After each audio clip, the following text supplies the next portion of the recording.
উপনির্বাচনে তৃণমূল ৬টি আসনেই জয়ী হওয়ায় বিজয় উল্লাসে মাতল দলের কর্মী সমর্থকেরা। শনিবার ফল বের হতে দেখা যায় বিরোধীদের কুপোকাত করে ৬টি আসন নিজেদের দখলে নেয় ঘাসফুল শিবির। এতে রাজ্যের বিভিন্ন প্রান্তের পাশাপাশি বালুরঘাটেও বিজয় উল্লাসে সামিল হন কর্মী সমর্থকেরা। সবুজ আবির নিয়ে একে অপরকে রাঙিয়ে দেন তারা। উপস্থিত ছিলেন বালুরঘাট পৌরসভার চেয়ারম্যান অশোক কুমার মিত্র, শহর তৃণমূল কংগ্রেসের সভাপতি প্রীতম রাম মণ্ডল সহ অন্যান্য নেতৃত্ব। বালুরঘাট থানা মোড়ে সাধারণ মানুষকে মিষ্টি বিতরণের পাশাপাশি বাজি পটকা ফাটিয়ে আনন্দে মাতেন তারা।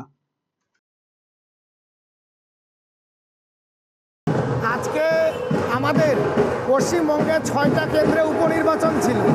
৬টা কেন্দ্রে উপনির্বাচনে বাংলার মানুষ মমতা বন্দ্যোপাধ্যায়ের উন্নয়নকে পক্ষে ভোট দিয়ে বিপুল ভোটে তৃণমূল কংগ্রেসের ৬টা প্রার্থীকে জিতিয়ে দিয়েছে এবং বাংলার মানুষ বার্তা দিয়েছে। এই যে মৃত্যু নিয়ে আমরা দেখেছিলাম রাম বামের জোট হয়ে একটা নোংরা রাজনীতি করে পশ্চিমবঙ্গকে সারা ভারতবর্ষের কাছে একটা কালিমালিপ্ত করার চেষ্টা করছিল। রাম বামের এই চক্রান্ত বাংলার মানুষ ব্যর্থ করেছে। আজকে গণতান্ত্রিক উপায়ে মমতা বন্দ্যোপাধ্যায়, অভিষেক বন্দ্যোপাধ্যায়ের ৬টা প্রার্থীকেই ৬টা উপনির্বাচনে বিপুল ভোটে জয়যুক্ত করে মমতা বন্দ্যোপাধ্যায়ের উন্নয়নের ধারাকে অব্যাহত রাখতে, বাংলায় মমতা ব্যানার্জির হাতকে শক্ত করতে তৃণমূল কংগ্রেসকে জয়যুক্ত করেছে।